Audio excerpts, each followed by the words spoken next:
We all know Niagara is wine country, and thanks to some new technology, Kew Vineyards has added more blends to its cabinet.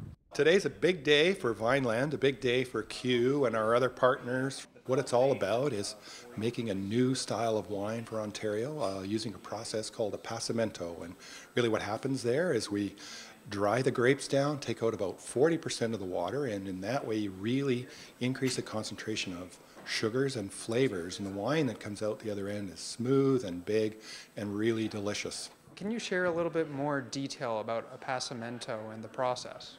So the process works like this. So once you've harvested the grapes, they are put together, stacked into plastic crates, and the crates themselves are stacked up and then shrink wrapped. And what the process really does that we've developed is draw air from the top of the pile of crates through to the bottom, and then over about a 3-month period, slowly dry those grapes. And that slow drying process is really what helps those grapes to really develop that flavor and really concentrate sugars. And as a consequence, the wine that's made with those grapes is that big, full-bodied, delicious stuff. And how did you get approached to create this project? Yeah, at the beginning in 2011, we had 2 collaborators that came. They were in the Appassimento business, but they exposed the problem of working in an uncontrolled environment.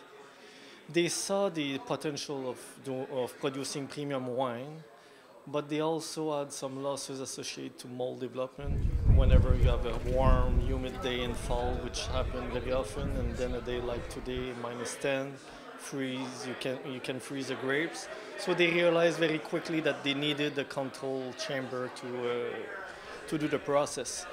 Controlling temperature and relative humidity is something that most of the people could do, but the main contribution in developing this process is the airflow. We are using a vertical airflow where we force the air to flow through the grapes instead of just blowing above the grapes, over the grapes. So this is where the major improvements were developed. John, what does today mean for your vineyard? This is a milestone. We've been involved with Vineland research for 4 years, working on the Appassimento project. And today really represents the culmination of defining the process, of drying the grapes and having a new technology to support the drying of the grapes.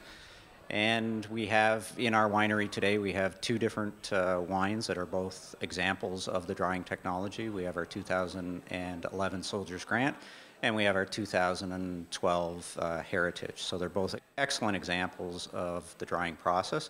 And what is it about this type of wine that drove you to these lengths to get to this point? Yeah, it's a good question. Actually, when we started in the Appassimento research, our original thesis was to use Appassimento really to blend with Ontario table wines to enhance the flavor and the consistency of Ontario table wines, which, as you know, can be quite variable year to year. But I think some of these wines now can showcase what we can actually do with Ontario reds.